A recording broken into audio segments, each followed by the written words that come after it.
आज मैं अपनी राधा रानी के लिए ये वाला फूल ले गई थी। आप लोग बताना मुझे फूल देखकर कि ये कौन से पेड़ का फूल है, ठीक है। आज मैंने इसी से बनाई अपनी राधा रानी गोविंद जी की सेवा करी है। दोनों माला देखिए, गौर निताई की माला बनाई है मैंने। ये दोनों माला इन्हीं फूलों से बनाई है, और भी दूसरे लगाए हैं जो मंदिर में आए हुए थे। तो सफ़ेद फूल थे मंदिर में, इसलिए फीकी फीकी लग रही थी, तो मैं इनके लिए आई। मैंने कहा इनसे ही बनाऊंगी। देखो कुंदन से बहुत सुंदर लग रही थी। आप लोगों को कैसी लग रही है आप लोग बताना। फिर मंदिर का दर्शन खुल गए। हाँ, तो गौर निताई के और राधा रानी के दर्शन किए, प्रभुपाद जी के दर्शन किए। आज ज़्यादा कोई, ये मैंने बुके बनाया था, दीदी ने बनाया है इस बुके को।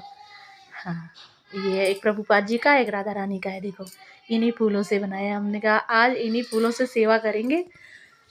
अच्छे लग रहे थे, पीले पीले से और मोती मोती से, इतने प्यारे लग रहे थे। दीदी कह रही थी कि लगा दी प्रिया, अच्छे लग रहे हैं। मैंने ठीक है।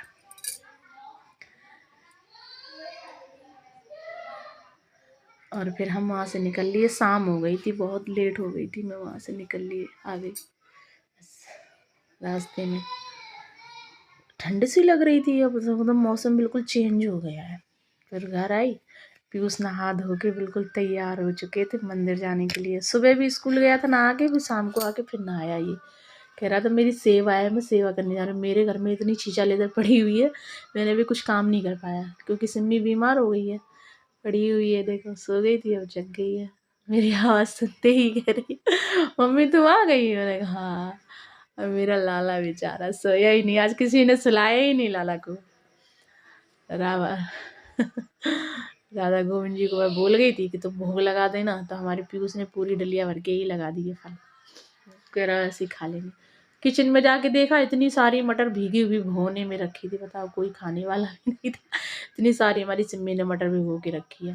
कह रही थी चाट बनाऊंगी, तब तक उसकी तबीयत सही नहीं है। तो मैंने कहा अब खाएगी तो बीमार हो जाएगी। और फिर बहुत सारा काम पड़ा हुआ था, मैंने काम कर ले रही हूँ थोड़ा थोड़ा करके। बर्तन वर्तन रखे थे ऊपर, धोने में काम वाम में लग गई। मैंने काम ख़त्म करती हूँ, शाम के खाने का टाइम हो गया है। तो उसी को बर्तन उठा उठा के रख रही थी। धोने धो के ही रख गई थी पहले, और कुछ धोने भी जा रही थी। फिर मन नहीं कर रहा था बिल्कुल भी धोने का। मैंने कहा थोड़ी देर रुक जाती हूँ, आराम कर लेती, जब बर्तन धोऊंगी मैं। मैंने उससे पूछा कि भाई क्या खाओगे तुम लोग।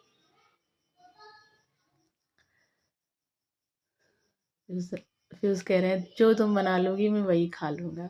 सिमी से पूछा क्या खाओगी, सिमी कह रही मुझे कुछ नहीं खाना।